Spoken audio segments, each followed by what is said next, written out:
जंग, नीति और अनीति का, सच और झूठ का, मेरा और तेरा का। जंग, मतभेद और टकराव, ये तीनों वो रास्ते हैं जो इंसान को उनकी ऊर्जा को समाप्त करने के शॉर्टकट की तरफ ले जाता है। लेकिन सवाल यह उठता है कि आखिर इंसान अपनी ऊर्जा टकराव पर खर्च ही क्यों करे।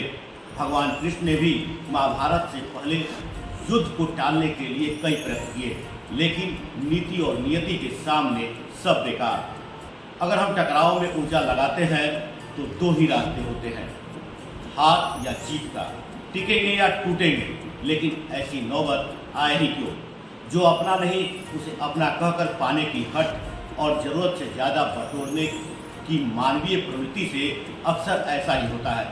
कुछ ऐसी स्थिति वर्तमान समय में बलिया जनपद के बिल्खा रोड में एक पोखरे को लेकर हो रही है। आजादी से पूर्व जिस पोखरे को पूर्वजों ने समाज के लिए समर्पित कर दिया, उसे अपना निजी बताकर अपनी भू संपत्ति बढ़ाने की लालसा में एक पक्ष संघर्ष कर रहा है, तो दूसरी तरफ जनप्रतिनिधि दशकों से समाज के आस्था का केंद्र बने इस पोखरी को आमजन के लिए सुंदर और भव्य बनाने के प्रयास में लगे हैं।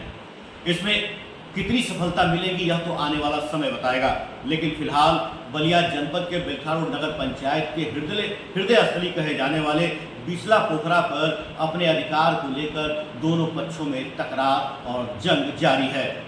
एक तरफ पूर्व चेयरमैन अपने अन्य पूर्व चेयरमैन साथियों के साथ गांव से लेकर जिला और प्रदेश तक एक किए हुए हैं और अधिकारियों के यहाँ चक्कर लगा रहे हैं। इसे अपना निजी जमीन बताकर वर्तमान नगर पंचायत चेयरमैन प्रतिनिधि पर दबंगई करने और अवैध कब्जा करने का आरोप भी लगा रहे हैं। दूसरी तरफ वर्तमान नगर पंचायत चेयरमैन प्रतिनिधि इसे शासन द्वारा स्वीकृत करीब 1,17,00,000 रुपए की लागत से पोखरे की भव्यता बढ़ाने में लगे हैं। पोखरे के सौंदर्यीकरण के लिए वह स्वयं कार्य की निगरानी कर रहे हैं। अब देखना यह है कि किसे कितना लाभ मिलता है। हालांकि शुरुआती भागदौड़ के बाद नगर पंचायत के मजबूत कागजी दस्तावेज को देखकर विपक्ष अब मौके पर जाने की हिम्मत नहीं जुटा रहा है, जिससे यहां निर्माण कार्य तेजी से जारी है। निर्माण कार्य कराने में जुटे वर्तमान नगर पंचायत चेयरमैन प्रतिनिधि दिनेश गुप्ता ने इस मसले पर खुलकर अपनी बात रखी। आप भी सुने और समझे गुथे कि आखिर पोखरे को लेकर जंग क्यों हो रही है।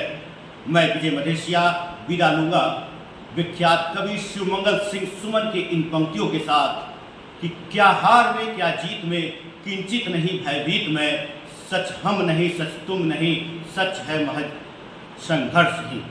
बिचला पोखरा किसका, यहाँ कैसा हो रहा निर्माण, किसके लिए हो रहा निर्माण, किसको है निर्माण का अधिकार, निर्माण के बाद पोखरे पर किसका होगा अधिकार, व्यक्तिगत एकाधिकार के लिए कौन कर रहा संघर्ष, आरोप लगाने वाले हैं कौन, क्या है उनका मकसद और क्यों है नगर पंचायत के चेयरमैन प्रतिनिधि इनके निशाने पर।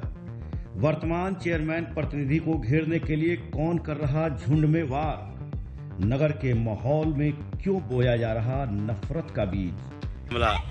लूटने वाले तो विवादित बात करके करेंगे, क्योंकि ये सार्वजनिक पोखरा रहा है और सार्वजनिक पोखरा है और इस समय वर्तमान में नगर पंचायत द्वारा इसको संरक्षित किया जा रहा है। जो इस पोखरे पर अपना हक बताते थे कि मेरा है, उनसे मुक्त हुआ है। छठी माई की कृपा बरसा है।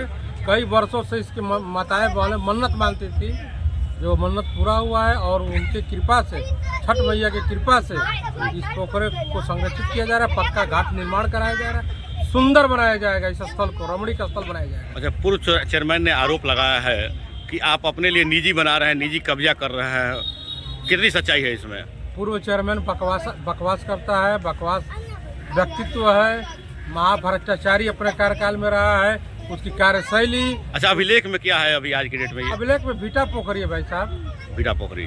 तो क्या आपकी मंशा है, किस तरह का निर्माण करा रहे हैं? अब इसको हम संरक्षित कर रहे हैं, इसको सुरक्षित कर रहे हैं कि इस पर भू माफियाओं का, जो पूर्व चेयरमैन भू माफिया है, जो कहता है कि मेरा है, उनसे बचाया जा रहा है कि फिर कभी आंख न दिखा पावे भू माफिया।